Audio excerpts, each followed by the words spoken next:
नमस्कार दोस्तों, मेरा नाम है अंशुमन नायक और आप सभी का बहुत बहुत स्वागत है इंडियन डिफेंस न्यूज के डिफेंस टॉक सीरीज में,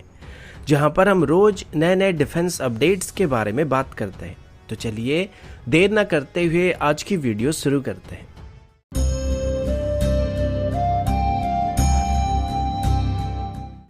आज की पहली अपडेट तेजस MK2 को लेके, और ये थोड़ी बहुत तेजस MK2 प्रोग्राम के लिए एक चैलेंजिंग खबर होने वाला है। वैसे जब से air chief marshal VR Chaudhary ji ने अपना पद संभाला है, उन्होंने कभी भी किसी इंटरव्यू के दौरान तेजस MK2 के बारे में सीधे तौर पर जिक्र नहीं किया है, और उनका जो मेन फोकस रहा है वो एमका के ऊपर रहा है। और जब भी उनको ये पूछा गया कि आगे चल के इंडियन एयरफोर्स में कितने तेजस MK2 को इंडक्ट किया जाएगा, इसका कोई भी क्लियर आइडिया नहीं दिया गया। और आखिरी बार इसको लेके बताया गया था कि अभी ऑफिशियली टोटल 6 स्क्वाड्रन तेजस MK2 को इंडक्ट करने का प्लान किया जा रहा है। अभी रिसेंटली VR चौधरी जी को जब पूछा गया था कि आगे चल के इंडियन एयरफोर्स में कितने तेजस इंडक्ट किए जाएंगे, तो उन्होंने ये बताया था कि अभी के लिए ये बताना संभव नहीं है, और जब तेजस MK2 की पहली प्रोडक्शन यूनिट सामने आ जाएगा तो उसके बाद जाके वो इसके बारे में डिसीजन लेने वाले हैं कि एक्चुअली आगे चल के कितने तेजस MK2 को इंडक्ट किया जाएगा। तो इसके बाद अलग अलग डिफेंस फोरम में इसको लेके काफी चर्चा होने लगा कि आगे चल के तेजस MK2 का फ्यूचर क्या होने वाला है और इसको कितनी मात्रा में इंडियन एयरफोर्स में शामिल करने का प्लान किया जा रहा है। फाइनली अभी इंडियन एयरफोर्स की तरफ से भी एक बात बता दिया गया कि वो कम से कम 6 स्क्वाड्रन तेजस MK2 को इंडक्ट करने वाले हैं। लेकिन यहाँ पर आप देख सकते हैं कि कहीं ना कहीं तेजस MK2 की जो नंबर है उसको यहाँ पे रिड्यूस किया जा रहा है। पहले बताया गया था कि तेजस MK2 की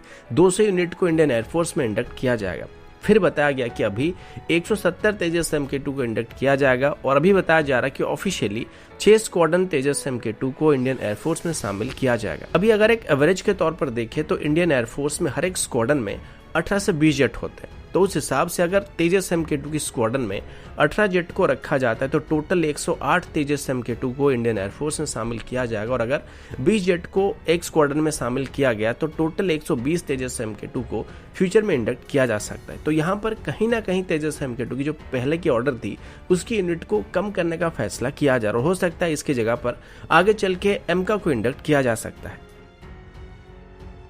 अगला अपडेट इंडिजिनस कन्वेंशनल सबमरीन को लेके, कल हमने इसके बारे में बात किया था कि अभी इंडियन नेवी की तरफ से अपनी प्रोजेक्ट 75I के लिए इशू किए गए RFP यानी कि रिक्वेस्ट फॉर प्रपोजल की डेडलाइन को एक्सटेंड करने का फैसला किया गया, और इसकी रूल्स और रेगुलेशन को भी थोड़ा बहुत इजी करने का फैसला किया गया, क्योंकि अभी इसमें कोई भी कंपनी पार्टिसिपेट नहीं करना चाहती है और कई कंपनी इसमें क्वालिफाई नहीं कर पा रहे। इस वजह से इस प्रोजेक्ट को भी आगे बढ़ाना संभव नहीं हो रहा है, और जो भी कंपनी इसमें अभी क्वालिफाई करे उनके भी अलग अलग नखरे सामने आ रहे हैं, क्योंकि कंपटीशन ना होने की वजह से उनके साथ नेगोशिएशन करने में दिक्कत हो रही है और वो भारत के साथ टेक्नोलॉजी शेयर करना नहीं चाहते। इसके बाद भारत के पास एक आखिरी रास्ता बचा हुआ है जिसमें हमें खुद के दम पर ही अपने सबमरीन को बनाना पड़ सकता है, क्योंकि पहले ही हमने न्यूक्लियर सबमरीन बना रखा है, और वैसे भी अभी हमारी नेवल डिजाइन ब्यूरो की तरफ से कन्वेंशनल सबमरीन को भी बनाने की कोशिश किया जा रहा है। इनिशियली जिस डिजाइन को नेवल डिजाइन ब्यूरो की तरफ से नेवी को दिखाया गया था वो नेवी को इतना पसंद नहीं आया था, और अभी जैसे कि मझगांव डॉक लिमिटेड में स्कॉर्पियन क्लास के सबमरीन को बनाया जा रहा है, तो इसको बेस करके अभी नेवल डिजाइन ब्यूरो की तरफ से एक सुपर कलवरी क्लास की सबमरीन को बनाने की कोशिश किया जा रहा है, जिनकी मेन डिजाइन तो कलवरी क्लास के सबमरीन के ऊपर ही बेस है, लेकिन इसको थोड़ा और मॉडिफाई किया जा रहा है, जिसमें इसको थोड़ा स्ट्रेच किया जा रहा है ताकि इसमें AIP सिस्टम के अलावा वर्टिकल लॉन्च ट्यूब को इस्तेमाल किया जा सके। फिलहाल इसकी डिजाइन अभी कंप्लीट होने में टाइम लगने वाला है, और उम्मीद है कि 2025 के आसपास इसको पूरी तरीके से कंप्लीट किया जा सकता है। और वैसे भी अभी अगर प्रोजेक्ट 75I के बारे में बात करें तो इसकी डेडलाइन को अभी 2022 के एंड तक कर दिया गया है, और इसमें अगर कोई रिस्पॉन्स सबमिट करता है और मल्टीपल कंपनी इसमें पार्टिसिपेट करने के लिए आते हैं तो इसको भी फाइनलाइज करने में कम से कम 2 साल लगेंगे, और तब तक वैसे ही 2025 हो गया होगा, और उसके बाद जाके इनकी प्रोडक्शन शुरू हो पाएगा। तो इसी बीच अगर हम हमारी खुद की सबमरीन को डेवलप करने की कोशिश करें या फिर सीधे तौर पर हमारे इंडिजिनस सबमरीन पर काम करने की कोशिश करें तो ये एक अच्छा सोल्यूशन हो सकता है, क्योंकि 2025 तक हमारे पास खुद की AIP सिस्टम भी मौजूद होगा, तो हम उसको बेस करके हमारी खुद की सबमरीन को डेवलप कर सकते हैं। अगला अपडेट भी सबमरीन को लेके, और अभी हम INS सिंधु ध्वज के बारे में बात करने वाले, जिसे कल ऑफिशियली नेवी से रिटायर किया गया था। वैसे इसकी सर्विस के बारे में हमने कल डिस्कस किया था, तो आज हम इसकी कुछ और कारनामों के बारे में बात करने वाले हैं जो कि आज तक कोई भी सबमरीन नहीं कर पाया है। 2015 में भारत मैलवेयर एक्सरसाइज में पार्टिसिपेट कर रहा था और आप सब जानते हैं कि ये दुनिया का सबसे बड़ा नेवल एक्सरसाइज में से एक है और इस एक्सरसाइज में कई तरह के नेवल वॉरफेयर को सिमुलेट किया था, जिसमें सरफेस टू सरफेस, सब सरफेस और अंडर वाटर वॉरफेयर शामिल होता है। इसी बीच जब अंडर वाटर या सबमरीन वॉरफेयर को सिमुलेट किया जा रहा था तो उस दौरान नेवी की एक किलो क्लास की सबमरीन INS सिंधुध्वज को भारत की तरफ से डिप्लॉय किया गया था। तो उसका सीधा सामना जो हो रहा था वो यूएस की न्यूक्लियर सबमरीन SSN 705 के साथ हो रहा था, जो कि एक लॉस एंजलिस क्लास की न्यूक्लियर सबमरीन है।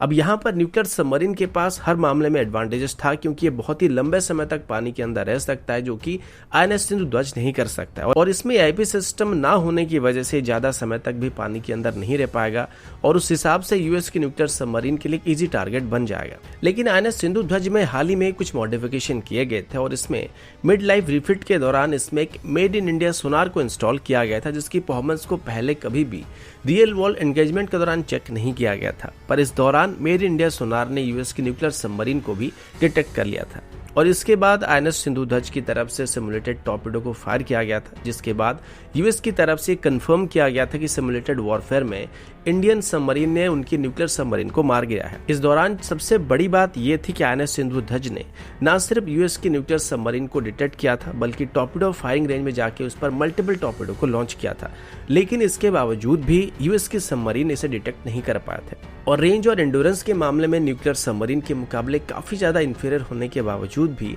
भारत की कन्वेंशनल सबमरीन ने यूएस की न्यूक्लियर सबमरीन को पूरी तरीके से डिस्ट्रॉय कर दिया था। अगला अपडेट डिफेंस प्रोडक्शन को लेकर। अभी भारत की तरफ से धीरे धीरे अपनी डिफेंस सेक्टर को प्राइवेटाइज करने का फैसला किया जा रहा है और लगभग सभी मेजर प्रोजेक्ट में अभी भारत की तरफ से MSME कंपनियों और प्राइवेट सेक्टर कंपनियों को शामिल किया जा रहा है, जिस वजह से वर्कलोड कम होने के साथ साथ ओवरऑल हमारी डिफेंस सेक्टर ग्रो कर रहा है। इस दौरान HAL की तरफ से अपनी कई मेजर प्रोजेक्ट में भी प्राइवेट सेक्टर कंपनियों को शामिल किया जा रहा है और अभी पहले से ही तेजस और एमका जैसे प्रोजेक्ट में भी प्राइवेट सेक्टर कंपनी शामिल हो चुके हैं और अभी आगे चल के शामिल किए जाने वाले। इसके बाद अभी अपनी हेलीकॉप्टर प्रोग्राम में भी HAL की तरफ से प्राइवेट सेक्टर कंपनियों को शामिल करने का फैसला किया गया। अभी HAL की तरफ से इंडियन एयरफोर्स की MI-17 फ्लीट को रिप्लेस करने के लिए जो इंडियन मल्टी रोल हेलीकॉप्टर यानी कि IMRH को डेवलप किया जा रहा है, इसके लिए अभी ओपनली प्राइवेट सेक्टर कंपनियों को इनवाइट किया गया, जिसमें जब भी हेलीकॉप्टर की प्रोडक्शन को स्टार्ट किया जाएगा तो इसे HAL और प्राइवेट सेक्टर कंपनी के बीच जॉइंट पार्टनरशिप के तौर मैन्युफैक्चर किया जाएगा, जिसमें majority share private sector company के पास ही होने वाला है। अभी इंडियन मल्टी रोल हेलीकॉप्टर की बात करें तो इसकी प्रोडक्शन को आने वाले 5 से 7 सालों के अंदर शुरू करने का एम रखा गया और इसी बीच 8 जुलाई को ही HAL और सफरान के बीच एक MOU को साइन किया गया था, जिसमें इस हेलीकॉप्टर के लिए इंजन को डेवलप किया जाने वाला और आगे चल के इसे प्राइवेट सेक्टर कंपनियों के द्वारा मैन्युफैक्चर करने का एम रखा गया है। तो दोस्तों अभी के लिए इतना ही, मिलता हूं आपसे अगले वीडियो में, तब तक के लिए जय हिंद, वंदे मातरम।